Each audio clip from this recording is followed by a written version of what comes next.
Every time you turn on the tap, that water has been on a long, pretty complex journey to get to you. But here's a crazy thought. A huge amount of that clean, treated water, it never even makes it. It's just lost, somewhere along the way.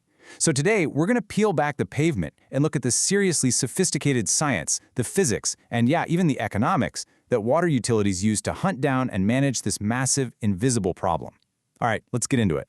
And really, this is the question, isn't it? It's the one that every single water manager on the planet has to deal with. It's not a question of if water is being lost. That's a given. The real questions are, how much, where, and maybe the most important one, what's an acceptable amount to lose? Finding the answer to that isn't just guesswork. It's a whole field of advanced analytics. So here's the game plan. First, we'll get the big picture on how water is even accounted for in the first place. Then, we'll dive into the industry's gold standard for scoring performance. It's called the ILI.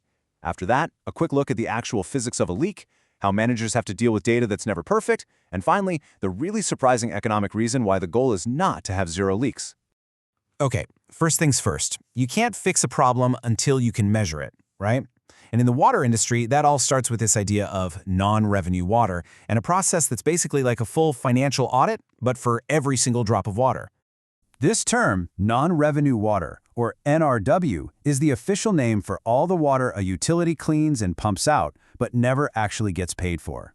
And it really breaks down into two big categories. First, you have real losses. That's the water physically leaking out of pipes into the ground.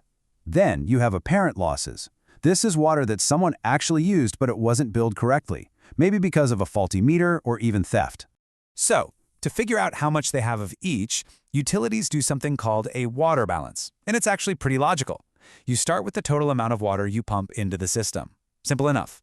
Then, you subtract all the water you actually billed your customers for. Then, you do your best to estimate those apparent or commercial losses. And whatever is left over, well, that has to be your real physical leakage.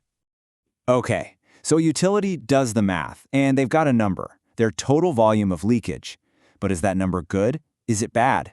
I mean, losing 1 million gallons in a massive city like London is a totally different story than losing 1 million gallons in a small town. We need a way to compare apples to apples. And this is just so important for setting goals and figuring out what works. You can't just look at the raw number of gallons lost. I mean, think about it. A system with really old pipes or super high water pressure is just going to have a tougher time, naturally. So how do you level the playing field so everyone can be compared fairly? Well, the answer is the Infrastructure Leakage Index, or ILI. This is the global standard, the big one. And what's so critical to understand is that it's not a measure of how much you're leaking.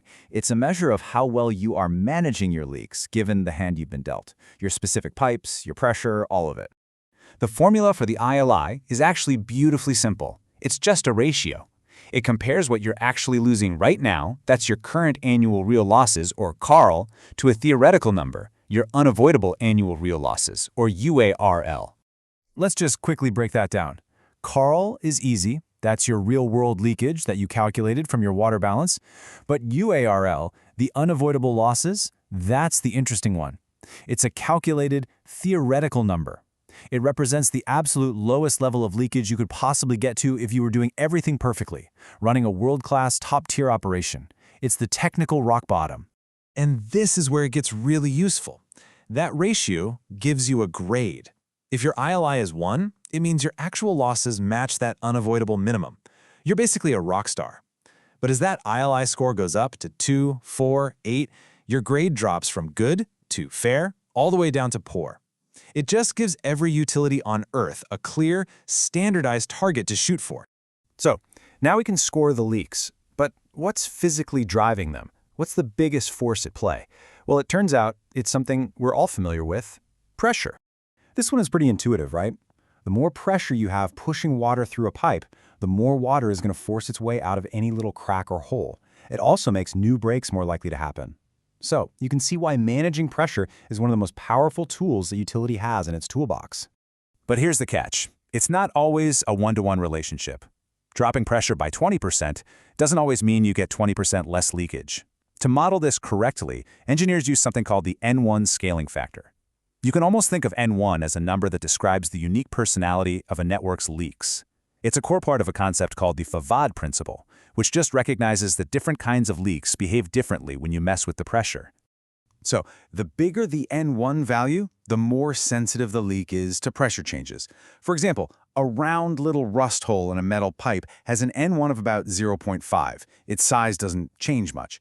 But a thin crack at a pipe joint might have an N1 of 1.5. That means it actually opens up and gets bigger as pressure increases. So, dropping the pressure has a much bigger impact on that type of leak.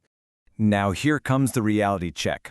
All of these calculations we've talked about, the water balance, the ILI, the N1 factor, they all depend on data. But in the real world, data is messy. It's never perfect. You've got meters that are a little off, records that are incomplete. So modern water management is all about embracing that uncertainty. And I love this quote from the source material because it just hits the nail on the head. If you pretend your data is perfect, you're going to make bad decisions. The real goal isn't to find one single magical number, but to understand the range of what's probably happening. And the tool they use for this is called 95% confidence limits. It sounds complicated, but the idea is simple. Instead of giving you one number, they give you a range.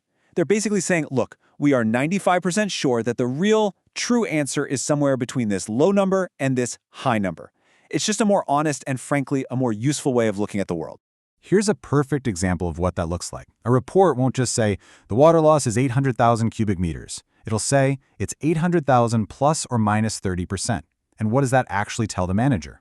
It means the real number could be as low as 560,000 or it could be over 1 million. That context changes everything about how you plan your next move. And all of this leads us to our final and honestly probably the most surprising part of this whole story, the economics. Because at the end of the day, managing water loss isn't just a technical problem. It's a business decision. I mean, you'd think so, right?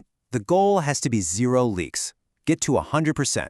But what if finding and fixing that last, tiny, hard-to-find leak costs millions and millions of dollars? Is that really the best use of money? Well, from a purely economic perspective, the answer is almost always a resounding no.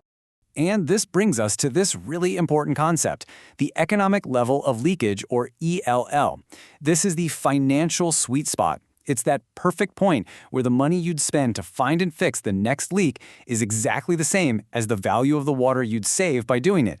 If you spend $1 more, you're actually losing money on the effort. Think of it like a balancing act. On one side, you have the cost of taking action.